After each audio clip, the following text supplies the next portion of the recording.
Shalom, selamat malam Bapak Ibu, Saudara terkasih dalam Tuhan Yesus Kristus.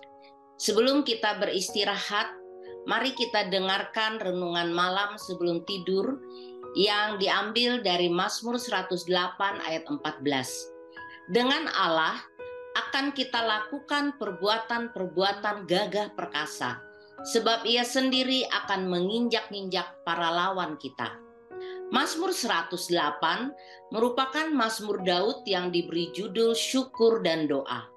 Dalam Mazmur ini, Daud bersyukur, memuji, mengagungkan Tuhan Allah oleh karena kasih setianya yang begitu besar atas umatnya. Daud juga meyakini bahwa pada akhirnya Allah akan melepaskan umatnya dan memberikan mereka kemenangan atas semua musuh mereka.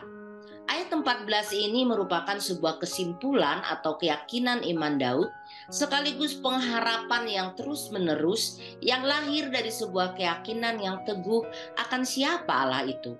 Kita semua tahu siapakah Daud. Dia adalah salah satu tokoh Alkitab terbesar di Perjanjian Lama, Raja Israel terbesar dan yang paling lama memerintah. Di bawah pemerintahannya, Israel menjadi bangsa yang besar dan jaya. Hidup Daud menjadi patokan bagi raja-raja Israel atau Yehuda berikutnya. Seorang raja Israel dianggap hidup benar kalau ia hidup seperti Daud, dan dikatakan tidak benar jika tidak hidup seperti Daud. Daud adalah seorang panglima perang yang tangguh, seorang pemimpin militer yang disegani.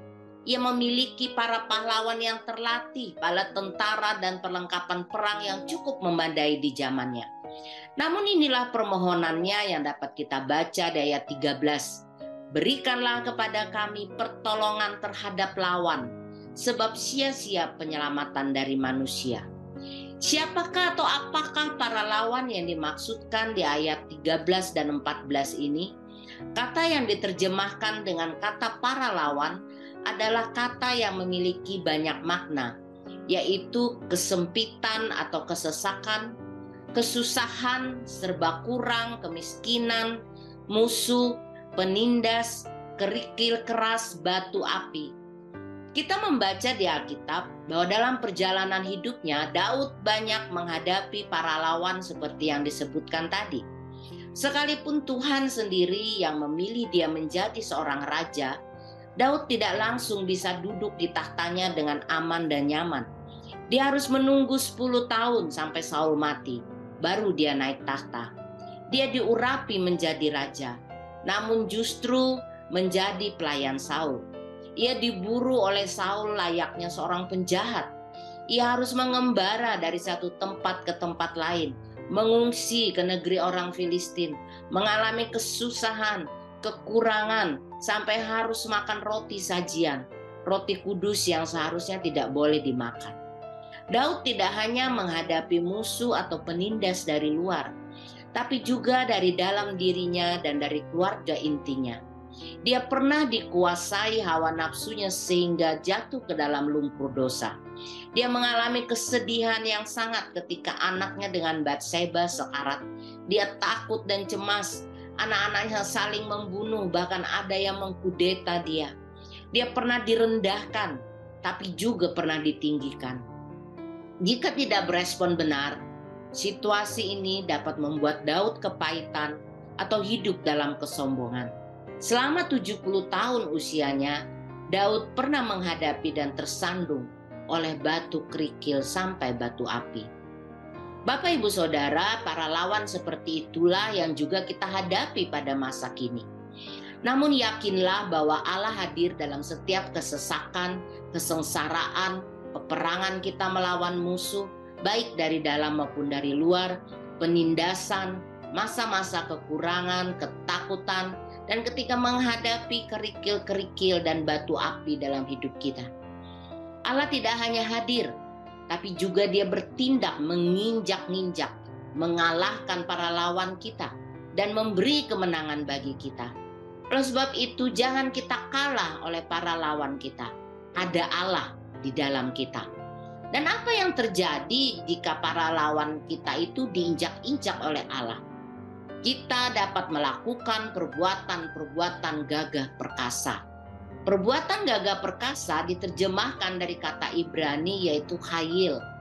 Khayil bicara tentang penyembahan, hikmat, kuasa, hormat, perkenanan, kekayaan, pengaruh yang berasal dari Tuhan. Bersama dengan Tuhan Allah kita dapat mengalami hal-hal yang luar biasa ini. Nah, pada malam hari ini, mari kita ambil waktu sejenak untuk merenungkan hidup kita. Apa yang saat ini menjadi para lawan kita, sehingga kita tidak dapat memiliki atau melakukan khayil dalam hidup kita? Apakah ada hal yang menguasai hidup kita, sehingga membuat hidup kita tidak maksimal?